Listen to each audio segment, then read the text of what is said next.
Welcome to another video, guys. The new patch notes are out and the patch is going live, and about an hour after this video goes live as well. So in this video we're gonna check out all of the nerfed cards, both for standard and wild, and we're gonna speculate what this might mean for the meta. Hope you enjoy the video, and if you do, you know what to do. Now, let's get into it. You are not prepared! Okay, patch notes draft 32.42, and here we can see patch 32.42 brings the mid-season Battlegrounds update along with a new legendary quest bug fix and a balance changes for standard and wild, which is what we will be concentrating on really. New legendary quest chain. We're on the road to the lost city of Angoro where grand quests and glorious rewards await. Start your adventure early with a new legendary quest chain from the launch of patch 32.42 until July 8th. Play standard games to earn up to 3 The Lost City of Angoro packs, 1 gold in the Lost City of Angoro pack, and 1 Into the Emerald Dream pack. Not a bad set of rewards, I can tell you that much. Getting a golden pack definitely ain't no joke, and 4 more packs, kinda cool for free stuff, so why wouldn't we take those? As for the Hearthstone update, dev comments, standard currently offers a good variety of viable deck classes and archetypes, but there are a few outliers that we wanted to tone down as we prepare to step into the lost city of Angoro. Just like with our other recent updates, these changes are mostly to make burst turns slower and clunkier, curbing both play experience and power outliers. On the wild side, even though we targeted Draka's deck last patch, it has continued to create extreme play patterns. As such, we'll finish the job with a concrete cap on Draka's power. Sounds interesting. Starting off with the Twisted Web Weaver, and yeah, I gotta say this card is kinda busted. Twisted Web Weaver becomes from 1 mana 1/3 into a 2 mana 2/3, and this surely will actually make the card a little bit clunkier. Being able to drop this thing only for 1 mana and actually drop a second one for only 1 mana and then really start blasting through your deck.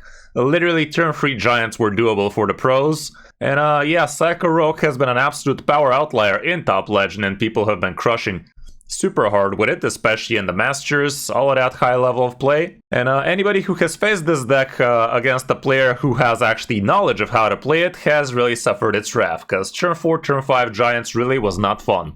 Bumping it up to 2 mana, I think will make the deck a little bit more fair. To be honest, right now, the deck is not having the bestest of stats, but that's mainly due to the fact this deck is very hard to play optimally. So yeah, it's not something most people will do really well with, and that is why the general public really didn't care too much about this, but in Top Legend this card was absolutely broken. Another card for Rogue is gonna be the Crystal Cove, and this is funny because this thing actually used to be a 4/4 back when it came out, but the devs did buff it, and now it's going back to a 4/4. Again, a lot like the Crystal Cove quest with Rogue, which has been nerfed and buffed so many times. Same is literally happening with the Crystal Cove, so a little bit of history repeating itself kind of deal. Dev comment, all according to plan. What does that mean? Is that a reference to how they nerfed the quest back in the day? I think it is, but I might be wrong. But yeah, Crystal Cove has been doing some pretty busted things in Pirate Rogues lately. Being able to drop turn 3 3 5/5s with the help of the Lucky Comet was kinda broken. And also being able to slap the opponent's face with the 1/1 Pirate going up to a 5/5 thanks to this from the weapon was also no joke. This should be toning down the power level of that deck for sure, but I still believe it's gonna be a pretty strong deck if I gotta be completely honest. Magic Dollhouse is another card that's getting bumped here, and I guess I can agree it has been a little bit too powerful, again mainly in the Top Legend ranks, but even from Diamond Legend we have been seeing this card here and there wreaking havoc.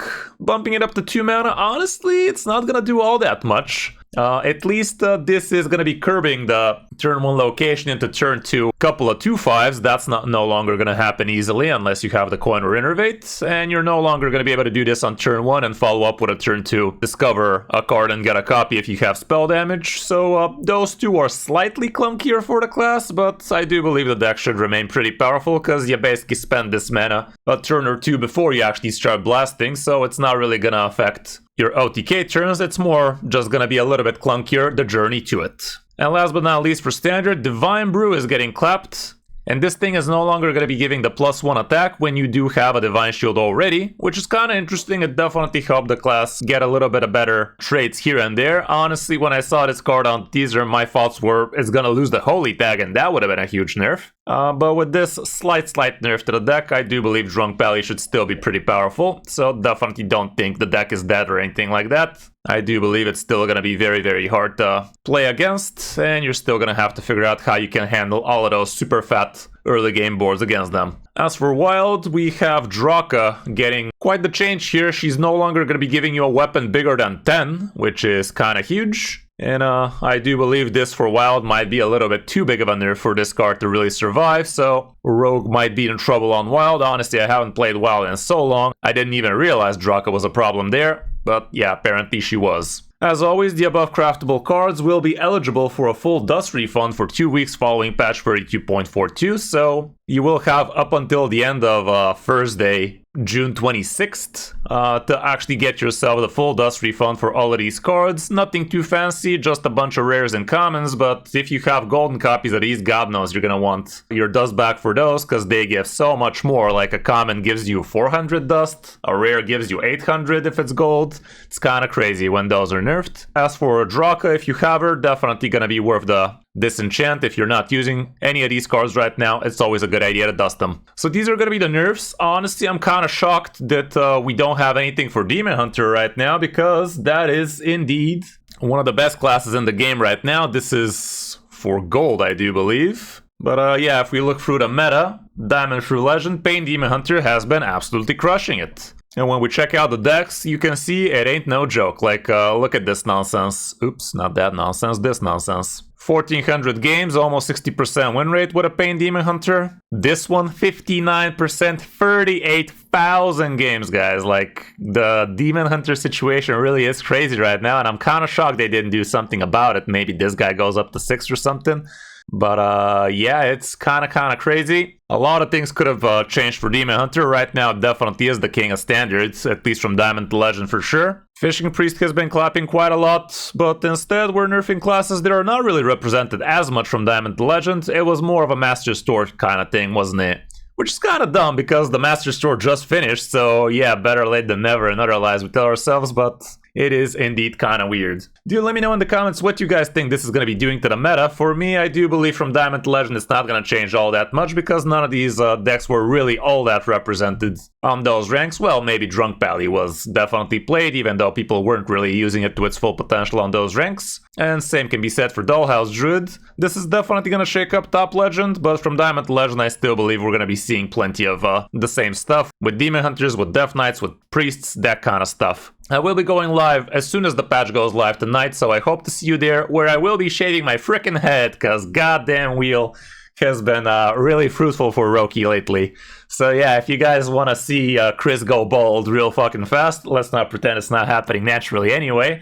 But yeah, tonight we're gonna look into the future and see how that bald head look like. Hope you enjoyed the video, and if you do, a like and a subscribe would be awesome, and don't forget you can head for some Hearthstone coaching. Thanks for watching, I'm Kris05, and I'll see you in my next video or stream.